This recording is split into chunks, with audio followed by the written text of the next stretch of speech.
കോഴിക്കോട്ടെ വിജിൽ നരഹത്യാ കേസിൽ പിടിയിലായ രണ്ടാം പ്രതി രഞ്ജിത്തുമായി അന്വേഷണ സംഘം ഇന്ന് കേരളത്തിലെത്തും. തെലങ്കാനയിൽ വെച്ച് ഇന്നലെ വൈകിട്ടാണ് രഞ്ജിത്തിനെ എലത്തൂർ പോലീസ് പിടികൂടിയത്.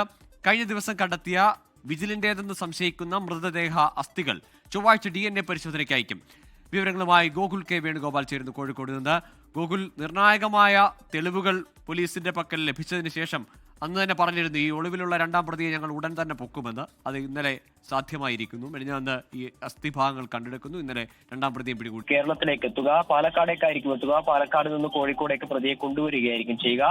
കേസിലെ 1-3 പ്രതികളായിട്ടുള്ള നിഖില്, ദീപേഷ് എന്നിവർ പിടിയിലായ സമയത്ത് രണ്ടാം പ്രതിയായിട്ടുള്ള രഞ്ജിത്ത് ബാംഗ്ലൂരേക്ക് രക്ഷപ്പെടുകയായിരുന്നു. പിന്നീട് പോലീസ് തന്റെ പിന്നാലെ ഉണ്ട് എന്ന് മനസ്സിലാക്കിയ സമയത്താണ് ബാംഗ്ലൂരിൽ നിന്ന് തെലങ്കാനയിലേക്ക് കടന്നു കളഞ്ഞത്. പിന്നീട് പോലീസ് എലത്തൂർ പോലീസ് തെലങ്കാനയിലെത്തി രഞ്ജിത്തിനെ പിടികൂടുകയായിരുന്നു. രാത്രി 10 മണിയോടുകൂടി കേരളത്തിൽ പാലക്കാടേക്ക് എത്തിക്കും. അവിടെ നിന്ന് പിന്നീട് കോഴിക്കോടേക്ക് കൊണ്ടുവരുമെന്നാണ് അറിയാൻ സാധിച്ചത്. അതോടൊപ്പം തന്നെ ഈ പരിശോധനയിൽ കണ്ടെത്തിയിട്ടുള്ള വിജിലിന്റേത് എന്ന് സംശയിക്കുന്ന മൃതദേഹാവശിഷ്ടങ്ങൾ അത് ഫോറൻസിക് പരിശോധനയ്ക്ക് വിധേയമാക്കേണ്ടതുണ്ട്. സാങ്കേതികമായിട്ടുള്ള പ്രശ്നങ്ങളൊക്കെ ബാക്കിയുണ്ട്. അത് കഴിഞ്ഞാൽ മാത്രമേ വിജിലിന്റേതാണ് എന്ന് ഉറപ്പിക്കാൻ കഴിയുള്ളൂ. അതിന്റെ ഭാഗമായിട്ട് വിജിലിന്റെ കുടുംബാംഗങ്ങളുടെ രക്തസാമ്പിളുകളും ശേഖരിച്ചിട്ടുണ്ട്. കോടതിയുടെ അനുമതിയോട് കൂടിയിട്ട് വിജിലിന്റേത് എന്ന് സംശയിക്കുന്ന ഈ ചതുപ്പിൽ നിന്ന് കണ്ടെത്തിയിട്ടുള്ള മൃതശരീര അവശിഷ്ടങ്ങൾ ഫോറൻസിക് പരിശോധനയ്ക്ക് വേണ്ടിയിട്ട് കണ്ണൂരിലെ ഫോറൻസിക് ലാബിലേക്ക് അയക്കും. ആ നടപടികൾ ചൊവ്വാഴ്ചയോടുകൂടി ഉണ്ടാകുമെന്നാണ് അറിയുന്നത്. ഇപ്പോൾ എന്തായാലും പിടിയിലുള്ള 2 പേർ, അതായത് അവർ ഇപ്പോൾ ജുഡീഷ്യൽ കസ്റ്റഡിയിൽ തുടരുകയാണ്.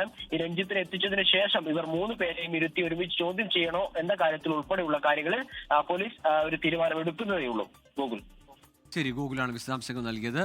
വിജിലിന്റെ തിരോധാനവുമായി ബന്ധപ്പെട്ട് അതൊരു കൊലപാതകമെന്ന് സ്ഥിരീകരിക്കുന്ന നേരത്തിലേക്കുള്ള തെളിവുകൾ, അത് മൊഴിക്കപ്പുറത്തേക്ക് തെളിവുകൾ കണ്ടെത്താനുള്ള ശ്രമത്തിലാണ് പോലീസ്. ഏതായാലും കണ്ടെത്തിയ അസ്ഥി ഭാഗങ്ങൾ അതിന്റെ DNA പരിശോധനയിലായിരിക്കും അതിലൊരു ശാസ്ത്രീയമായ സ്ഥിരീകരണം ഉണ്ടാവുക. ഏതായാലും ഒളിവിലായിരുന്ന രണ്ടാം പ്രതിയെയും പോലീസ് പിടികൂടിയിട്ടുണ്ട്. ഇന്ന് തന്നെ കോഴിക്കോട്ടേക്ക് എത്തിക്കുകയും ചെയ്യും.